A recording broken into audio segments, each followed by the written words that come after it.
नमस्कार दोस्तों। आज मैं आपको सत्य घटना पर आधारित एक कहानी सुनाने जा रही हूँ। कोरोना महामारी के चलते लॉकडाउन लगते ही सब प्रवासी मजदूर अपने अपने घर चले गए। नरेश अपने घर जा रहा था। बसें भी ना के बराबर चल रही थी। एक बस में बड़ी मुश्किल से छत पर बैठकर वह गांव की तरफ चला, लेकिन बस वाले ने 4 गांव पीछे ही छोड़कर बोल दिया कि इससे आगे बस नहीं जाएगी। बस ने हनुमानगढ़ डिपो तक ही छोड़ा। सारी सवारियां वहीं उतर गई। चलो कोई बात नहीं, 10-12 किलोमीटर की बात है, पैदल चल लेंगे। यह सोचकर सभी यात्री अपना सामान उठाकर चलने लगे। नरेश भी अपने कंधे पर बैग डालकर अपने गांव की तरफ चलने लगा।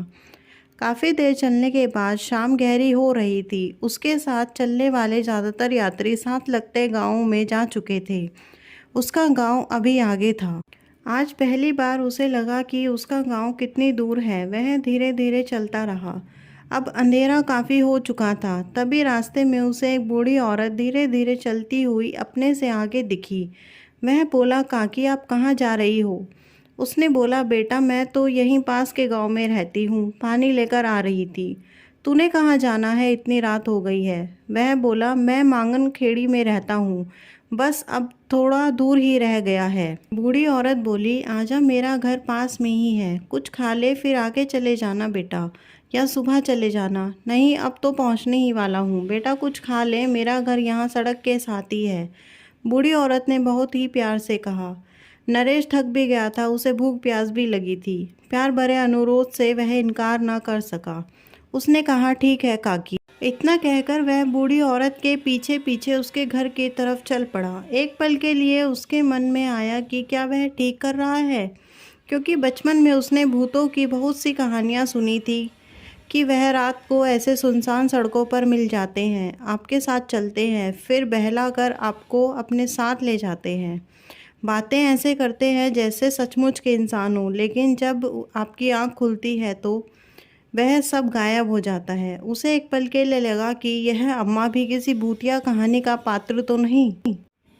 अपने मन को समझा के और अपने डर को दूर करते हुए अपने आप को बोला, तू तो बस ऐसे ही सोचता है। लॉकडाउन की वजह से सब लोग अपने अपने घरों में फंसे हुए हैं, लेकिन गांव में अभी तक कोरोना का लोगों को पता भी नहीं है, इसलिए अम्मा को भी नहीं पता। वह पानी लेने जा रही थी।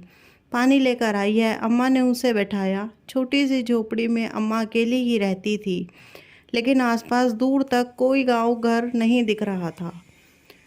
काकी तू अकेली रहती है? मैंने पूछा। हाँ बेटा, तो बाकी इस गांव में कोई नहीं रहता?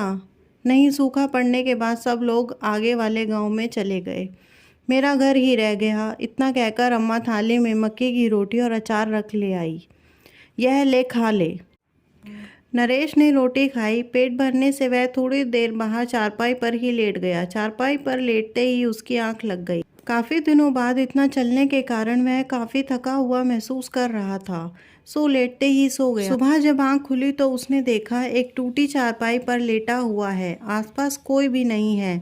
वह काकी जिसने रात को उसे खाना खिलाया था और जिसके पीछे वह उसके घर तक आ गया था, वह कहीं दिखाई नहीं दे रही थी। वह झोपड़ा जो रात दिए की रोशनी में ठीक ही लग रहा था, वह भी सुबह सूरज की रोशनी में टूटा हुआ था। अब उसे समझ आया कि यह सारे का सारा गांव खाली था, यहाँ कोई नहीं रहता था। वह अम्मा भी दूर दूर तक कहीं दिखाई नहीं दे रही थी।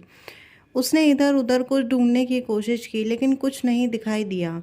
अब कुछ कुछ समझ रहा था, क्या सच में ऐसा होता है? चाहे अम्मा इंसान नहीं, भूत ही होगी, लेकिन फिर भी उसने मुझे खाना और पानी पिलाया। मैं उस वक्त डर रहा था। अकेले होने से वह रास्ते भर मेरे साथ रहकर हिम्मत बनी रही। दिल ही दिल अम्मा का शुक्रिया किया और अपना बैग उठाकर अपने गांव की तरफ चलने लगा। तभी पानी का घड़ा लिए अम्मा लौट आई। अम्मा? नरेश ने हैरानी से पूछा। तू कहाँ गई थी अम्मा?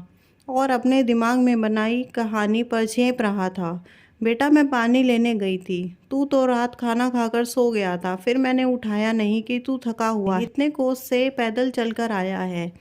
बैठ, अब तू कुछ खाकर ही अपने गांव को जाना। नहीं अम्मा, अब मैं चलता हूँ। इतना कहकर नरेश अम्मा के पाँव छूकर और उसका धन्यवाद करके अपने गांव की ओर चल पड़ा। और अपने मन में जो उसने कहानी बनाई थी भूतों की, उस पर मन ही मन हंसने लगा। सच में यह मेरा डर ही था, इंसान का डर ही शायद भूतों को गढ़ लेता है। यदि आपको यह कहानी पसंद आई हो तो चैनल को लाइक, शेयर और सब्सक्राइब करें। धन्यवाद।